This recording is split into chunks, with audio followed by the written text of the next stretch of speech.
తాకట్లో ఉన్న మీ బంగారాన్ని విడిపించి ఆ రోజు ఆన్లైన్ రేటుకి కొంటాం. Sharma gold company.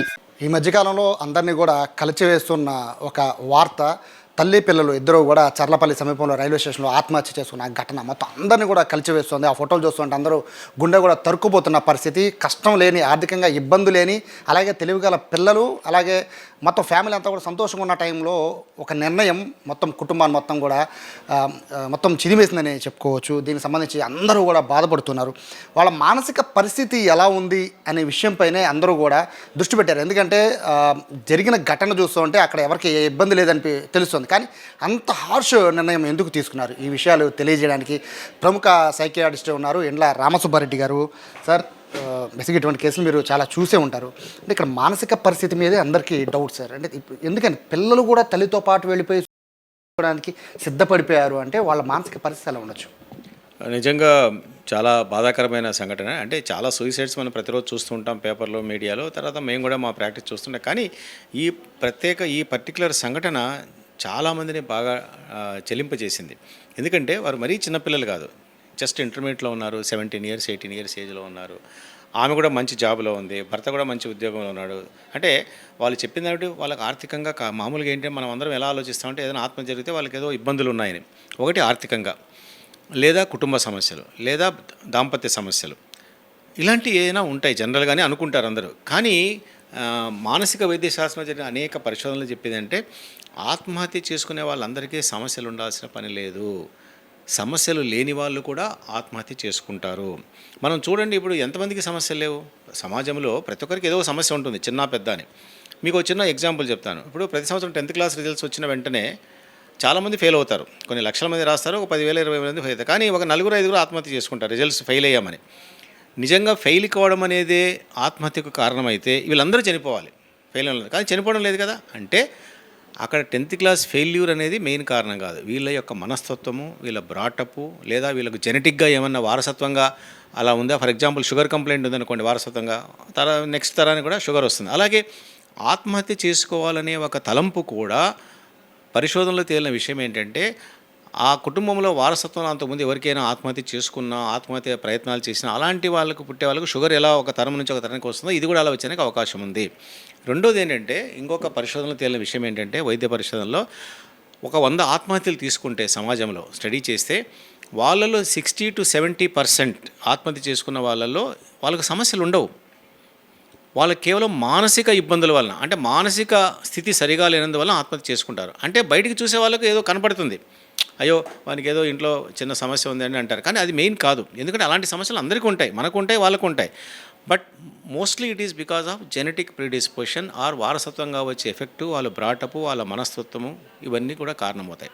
కాబట్టి సమస్యలు ఉన్న వాళ్ళందరూ ఆత్మహత్య చేసుకోరు, ఆత్మహత్య చేసుకున్న వాళ్ళందరికీ సమస్యలు ఉండవు.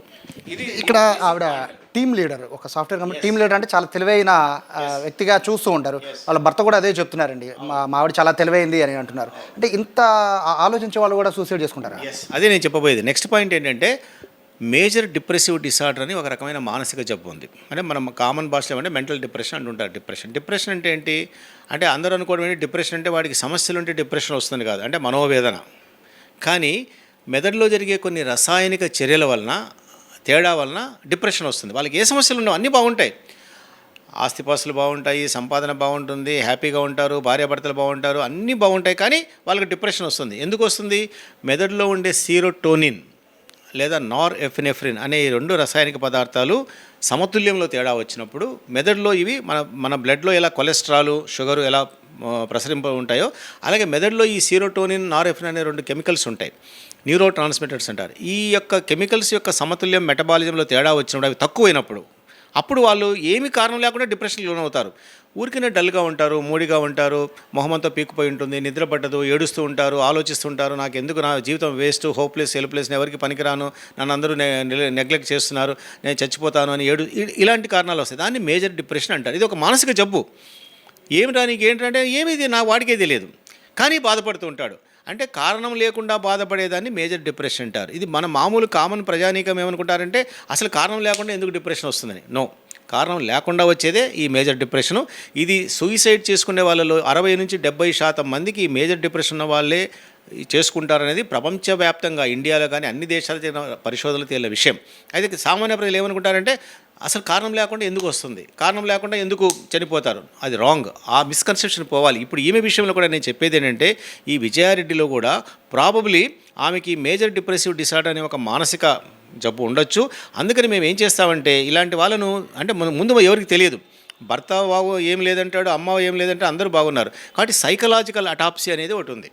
సైకలాజికల్ మనం మామూలుగా చనిపోయిన తర్వాత ఒక వ్యక్తి చనిపోతే అటాప్సీ అంటే చనిపోయిన తర్వాత ఎందుకు చనిపోయాడు దానికి అటాప్సీ చేస్తారు. చేసి అతనికి ఏంటి క్యాన్సర్ వల్ల చనిపోయాడు, హార్ట్ అటాక్ వల్ల చనిపోయాడు, అటాప్సీ అంటారు. అది మామూలు జబ్బులకు. కానీ ఇట్లా మానసికంగా సూయిసైడ్ చేసుకున్న వాళ్ళకు సైకలాజికల్ అటాప్సీ అనే ఒక కొత్త వినూత్నమైన పద్ధతి ఉంది. అంటే దీంట్లో ఏంటంటే అయిపోయింది, మనం ఏం చేయలేం. కానీ ఇప్పుడు చేయాలంటే సైకియాట్రిస్టులు వాళ్ళ ఇంటికి వెళ్ళి మాలాంటి డాక్టర్లు కానీ లేదా సోషల్ సైంటిస్టులు కానీ ఈ ఆత్మహత్య చేసుకునే దానికి ఒక వారం ముందర ఆమె ఎలా ఉంది, 2 డేస్ ముందర ఎలా ఉంది, 3 డేస్ ముందర ఎలా ఉంది, ఆ రోజు మార్నింగ్ నుంచి ఎలా ఉంది, జస్ట్ ఫ్యూ అవర్స్ ముందర ఎలా ఉంది, ఆమె ఫేషియల్ ఎక్స్ప్రెషన్ ఎలా ఉంది, ఆమె నిద్ర ఎలా ఉంది, ఆమె తిండి ఎలా ఉంది, ఆమె డ్రెస్సింగ్ ఎలా ఉంది, ఆమె ఇతరులతో మాట్లాడే పద్ధతి ఎలా ఉంది, ఆమె ఏదైనా మూడీగా ఉందా, డల్గా ఉందా అని ఇట్లాంటి దిస్ ఈస్ కాల్డ్ సైకలాజికల్. అంటే అయిపోయింది. కానీ అది కింద మనం జాగ్రత్తగా స్టడీ చేస్తే ఈ మేజర్ డిప్రెషన్ ఉండేవాళ్ళు ఆన్ ద స్పాట్ సడన్గా చేసుకోరు. ఒక 2-3 డేస్ ముందర కానీ ఒక వారం రోజుల ముందు కానీ మూడీగా ఉండడము, డల్గా ఉండడము, విరక్తిగా ఉండడము, ఆలోచిస్తూ ఉండడము, ఎవరితో మాట్లాడకపోవడము, సరిగా తినకపోవడము, నీట్గా డ్రెస్ చేసుకోవాలని ఇవన్నీ శ్రద్ధ ఉండదు. దీన్ని what is called psychological autopsy. కాబట్టి ఇది కింద మనం చేసే ఈ విషయంలో కూడా విజయారెడ్డి విషయంలో కూడా అలాంటివి చేయాలి. బహుశా ఎవరైనా చేస్తున్నారేమో నాకు తెలియదు. అది చేస్తే తప్పకుండా ఈమెకు కారణాలు సమస్యలు లేకపోయినా ఇలాంటి మానసిక జబ్బు ఉంది, మేజర్ డిప్రెషన్ ఉన్నది బయటపడుతుంది. అది ముఖ్యమైనది. ఇంకొక విషయం మీరు అడిగారు, పిల్లలు ఎందుకు చేశారని. ఎస్, మామూలుగా సూయిసైడ్లో మానసిక వైద్య శాస్త్రంలో క్లస్టర్ సూయిసైడ్ అని ఒక ఫినామినా ఉంది. అంటే క్లస్టర్ అంటే ఒకరు చనిపోవడం కాకుండా 2-3. ఇప్పుడు అదో అప్పులు ఉన్నాయి, ఇంకా తీర్చలేరు. అలాంటప్పుడు ఏం చేశారు, భర్త భార్యను కన్విన్స్ చేస్తాడు, ఇంకా మనం వేస్ట్ బ్రతికి మనం చనిపోదాము, మనం అంతా దివాలా తీసామని. వాళ్ళిద్దరు కలిసి పిల్లల్ని కూడా కన్విన్స్ చేస్తారు. చేసి అందరూ కలిసి విషము అన్నంలో ఏదో విషం కలుపుకొని తాగడమో ఉరేసుకోవడమో ఇది చేస్తారు. అది క్లస్టర్. మనం అప్పుడప్పుడు మనం చూస్తుంటాం, మీడియాలో కూడా చూస్తున్నాం. ఇక్కడ కూడా జరిగింది. అయితే ఇక్కడ విషయం ఏంటంటే వాళ్ళ పిల్లలు ఇద్దరు పాపం చురుకైన పిల్లలు. ఎందుకంటే ఇంటర్మీడియట్ చదువుతున్నారు, చక్కగా రెసిడెన్షియల్ కాలేజ్ చదువుతున్నారు, వాళ్ళకి ఏ పాపం తెలియదు.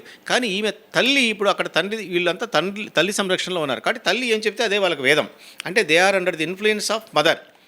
కాబట్టి ఈమె ఏదో వాళ్ళకు కూడా ముందు తెలియదు. ఈమె ఏదో చెప్పింది, అక్కడికి వెళ్ళింది, చెప్పి వాళ్ళకు లాస్ట్ మినిట్లో నేను అనుకోవడం అంటే నా పర్సనల్ ఒపీనియన్, ట్రాక్ వరకు వెళ్ళేంత కూడా ఇలా సూయిసైడ్కి వెళ్తున్నామనే మాట చెప్పి ఉండకపోవచ్చు. ఉంటే డెఫినెట్గా వాళ్ళు కొంచెం రెసిస్ట్ చేసేవాళ్ళు, ఎందుకమ్మా అనేవాళ్ళు, ప్రాధేయపడేవాళ్ళు, ఏడ్చేవాళ్ళు, ఏదో చేసేవాళ్ళు. అక్కడికి పోయిన తర్వాత కూడా నేను చదివిన దాన్ని బట్టి, పేపర్లో చదివిన దాన్ని బట్టి ఏంటంటే ఎప్పుడైతే ట్రాక్ మీద నిలబడుకుందో ఏదో మాట్లాడుతూ ఉన్నది, సడన్గా ట్రైన్ శబ్దానికి వాళ్ళు భయపడిపోయి కొంచెం పక్కకు వెళ్ళాలని చెప్పి ట్రై చేస్తే ఆమె గట్టిగా హత్తుకొని షీ డిడ్ంట్ లీవ్ దెమ్. అంటే అంత గట్టిగా హత్తుకుంది. అంటే లాస్ట్ మినిట్ వరకు బహుశా ఆత్మహత్యకు తల్లి చేసుకుంటుంది, మనల్ని కూడా అలా చేసుకోమంటా ఉంది అనే ఐడియా వాళ్ళకు కూడా వచ్చి రాలేదేమని నా పర్సనల్ ఒపీనియన్. అలా అయినా కావచ్చు, లేదంటే వాళ్ళను సైకలాజికల్గా కార్లో వెళ్తుంటే ఇన్ఫ్లుయెన్స్ చేసి, నాన్న ఇంకా వేస్ట్, మనం మీ నాన్న అక్కడ ఉన్నాడు, మనల్ని ఏదో అలా చెప్పి మనం ఇంకా చనిపోతాం, నేను లేకపోతే నేను ఎలాగో చనిపోతాను, నేను లేకపోతే మీకు ఇంకా దిక్కవరలేరు, ఎవరు చూసుకోలేరు అని అన్నా చేసి ఉండాలి. కానీ దానికంటే మోస్ట్ ప్రాబబుల్ పాసిబిలిటీ నేను ముందు చెప్పింది ఏంటి, లాస్ట్ మినిట్ వరకు దే ఆర్ నాట్ అవేర్. అప్పటికప్పుడు ఆన్ ద స్పాట్ గట్టిగా వదిలించకుండా, అదే రాశారు, గట్టిగా కౌగలించుకొని వదిలించకుండా, వాడు హారన్ కొట్టినా కానీ వాళ్ళు హారన్ వచ్చినప్పుడు వాళ్ళు వదిలించుకోవాలని ట్రై చేసినా కానీ షీ డిడ్ంట్ లీవ్ దెమ్. అంత గట్టిగా, అందులో ఆమె ఫిజిక్ కూడా మీరు చూశారు, చాలా హెఫ్టీ పర్సనాలిటీ. పిల్లలు పాపం చిన్నగా ఉన్నారు కాబట్టి అదేనా జరిగేదానికి అవకాశం ఉంది. కాబట్టి ఈ విధంగా పిల్లల్ని కూడా ఆమె ఇన్ఫ్లుయెన్స్ చేసేందుకు అవకాశం ఉంది. అయితే మీరు చెప్పిన దాన్ని కొంచెం లాజికల్గా ఉంది సార్. బట్ ఇక్కడ ఏంటంటే చిన్నపిల్లలైనా, ఇప్పుడు చిన్నపిల్లలు ఒక 5 ఏళ్ల పిల్లలని తప్పించుకునే అవకాశం ఉంటుంది, ఎంత పెద్ద బలంగా ఉన్నా కూడా తప్పించుకుంటారు. బట్ ఎదురుగా ట్రైన్ వస్తుంది, అది స్టేషన్ లోపల అయితే పర్లేదు సార్, స్టేషన్ నుంచి కొంచెం ముందుకి చీకటి టైంలో నడుచుకుంటూ వెళ్ళాల్సిన పరిస్థితి ఎందుకో అని తల్లిదండ్రులు అడిగే పరిస్థితి ఉంటుంది కదా సార్. అంటే ఎందుకమ్మా ఈ టైంలో ఇంత చీకట్లో వెళ్తున్నాం, ఎందుకంటే వాళ్ళు తీసుకొచ్చిన పర్పస్ వేరు, అవి వెళ్తున్న ట్రాక్ వెళ్తున్న టైం వేరు. సో ఇవన్నీ కూడా పిల్లలు అడిగే అవకాశం లేదంటారు ఆ టైంలో. డెఫినెట్గా పిల్లలు అడిగి ఉంటారు. అసలు ఆమె అన్ఎక్స్పెక్టెడ్గా వెళ్ళింది. ఏమని చెప్పింది, కాలేజీలో హాస్టల్లో ఏం చెప్పింది, ఆమె ఏదో ఎవరో తెలిసిన వాళ్ళు చనిపోయారు అని చెప్పింది. అది పాపం హాస్టల్ వాళ్ళు ఏమని కూడా నిజం అనుకుంటారు. కానీ పిల్లలకు ఆమె అదన్నా అబద్ధం చెప్పిండొచ్చు, లేదా వేరే ఏదన్నా ఒక స్టోరీ చెప్పి, రండి నాన్న మనకి ఏదో పని ఉంది వెళ్దాం రా అని చెప్పిండొచ్చు. కానీ అదే నేను చెప్పేది అంటే పిల్లలకు వాళ్ళ తల్లిదండ్రుల మాటే that is the golden rule. వాళ్ళ నాన్న ఎలా చెప్తే అమ్మ ఎలా చెప్తే అలా వింటారు జనరల్గా ఆ ఏజ్ పిల్లలు. కానీ ఇక్కడ తండ్రి లేడు కదా, most of the times the children are under the influence of mother only. కాబట్టి ఆ మదరు అది ఎస్ అంటే ఎస్, నో అంటే నో, దూకమంటే దూకుతారు, ఉండమంటే ఉండమంటారు. ఆ విధమైన బ్రాటప్లో వచ్చిండేదానికి అవకాశం ఉంది. నాకు ఇక్కడే ఒక చిన్న డౌట్ సార్. బేసిక్గా చివరి మూమెంట్లో తల్లి నేను ఇప్పుడు చనిపోబోతున్నాను, నాతో పాటు మీరు కూడా రండి అంటే పిల్లలు వెళ్ళిపోయే పరిస్థితి ఉంటుంది ఆ టైంలో. అట్లా ఆ మెంటాలిటీ వాళ్ళకి పిల్లలకు ఉంటుందా సార్ జనరల్గా? చెప్పలేం అంటే సామాన్యంగా ఉండదు. కానీ ఆ పిల్లలు ఏంటంటే మెంటల్ మెచ్యూరిటీ ఇంకా రాలా, 17 years 16 years వాళ్ళిద్దరికి. కాబట్టి పూర్తిగా స్వతంత్రంగా ఒక నిర్ణయం తీసుకునేంత కెపాసిటీ వాళ్ళకు లేదు. కానీ ఎవరికి కూడా చనిపోవాలని ఉండదు యాక్చువల్గా. ఈవెన్ సూయిసైడ్ చేసుకునే వాళ్ళు కూడా లాస్ట్ మినిట్ వరకు కూడా to be or not to be చనిపోదాం అవుతా అని ఒక డైలమాలో ఉంటారు. అది శాస్త్రీయ. అయితే ఆ లాస్ట్ మినిట్లో అందుకని ఇంకొక ముఖ్యమైన విషయం ఇక్కడ ఏంటంటే ఈ మేజర్ డిప్రెషన్ అనే మానసిక జబ్బే కాకుండా వాళ్ళ పర్సనాలిటీ అంటే వ్యక్తిత్వం ఎక్కువగా ఎలాంటి వాళ్ళలో ఇవి చూస్తూ ఉంటాం అంటే ఇంపల్సివ్ పర్సనాలిటీ, అంటే క్షణికావేశం.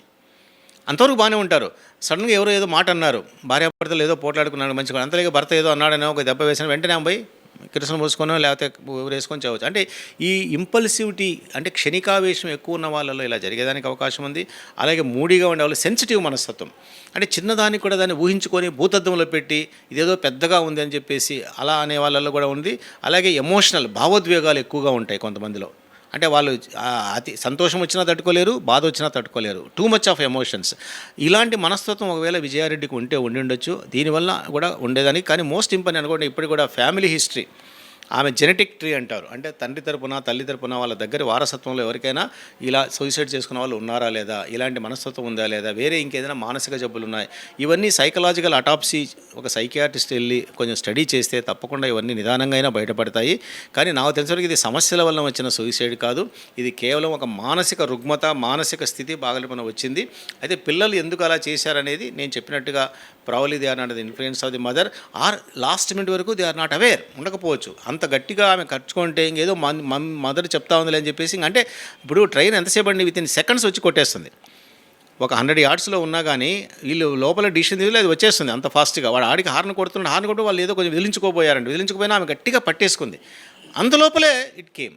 అది ఇట్ ఈజ్ ఇన్స్టాంటేనియస్. మనం చూస్తాం కదా బయట స్టేషన్లో మనం ట్రైన్ వెళ్తున్నప్పుడే అంత ఫాస్ట్గా అనిపిస్తుంది, ఇంకా బయట అంటే వాడు చాలా స్పీడ్లో వస్తూ ఉంటుంది ట్రైన్. కాబట్టి అలా జరిగేదానికి కూడా అవకాశం ఉంది. ఈ కేసును చూశాక మిగిలిన వాళ్ళు ఏం లేదు సార్, ఇక్కడ ఏంటంటే ఆమె టీవీ లీడరు అండ్ భర్త కూడా 2 రోజుల ముందు మాట్లాడారు, రెగ్యులర్గా మాట్లాడుతున్నారు, ఆర్థిక సమస్యలు లేవు, పిల్లలు యాక్టివ్, ఇల్లు అంతా ఫ్యామిలీ అంతా హ్యాపీగా ఉంది. ఇటువంటి పరిస్థితుల్లో కూడా ఫ్యామిలీ ఉంటుంది అంటే ఇటువంటి కేసులు రాబోయే రోజుల్లో ఉంటే చుట్టుపక్కల వాళ్ళు కానీ బంధువులు కానీ ఎలా గమనించాలి, ఎలా అబ్జర్వ్ చేయాలి? ఇంకోటి నేను చూసిన విషయం ఏంటంటే ఈ కేసులో వాళ్ళ మ్యారేజ్ డే, భర్త బర్త్డే ఒకరోజు ముందు, ఆ రోజు భర్త బర్త్డే ప్లస్ వీళ్ళ మ్యారేజ్ కూడా. అంటే లైఫ్లో ఏదైనా సిగ్నిఫికెంట్ ఈవెంట్స్ ఉన్నప్పుడే వీళ్ళు సెలెక్ట్ చేసుకుంటారు. చాలామంది చూడండి ఎవరో చనిపోతారు, భార్యనో భర్తనో, వాళ్ళ యానివర్సరీ వస్తుంది సెరిమనీ సంవత్సరానికి. ఆ సెరమనీ అప్పుడు మళ్ళీ ఆ మానసిక బాధ అయితే పడ్డారో అది మళ్ళీ వాళ్ళకు ఫ్లాష్ బ్యాక్ లాగా రివైవ్ అవుతుంది. అలాంటప్పుడు కొంతమంది చేసుకున్న సందర్భాలు ఉన్నాయి. యానివర్సరీ వచ్చినప్పుడు ఇది కూడా అలాంటిది ఏదో అంటే ఆమెకు ఒక సిగ్నిఫికెంట్ డే, మా మ్యారేజ్ డే లేదా ఆయన బర్త్డే, కాబట్టి అలాంటి రోజు చేయాలని, లేకపోతే ఎప్పుడు లేదు అదే రోజు ఎందుకు చేయాలి? సో సంథింగ్ ఆ సిగ్నిఫికెన్స్ ఆ డేకు అది ఉన్నట్టు అనిపించింది. మీరు ఇంకోటి ఏదో అడిగారు, మామూలుగా ఇది నేను చెప్పానే వార్నింగ్ సిగ్నల్స్ ఆఫ్ సూయిసైడ్ అని కొన్ని ఉన్నాయి శాస్త్రీయంగా.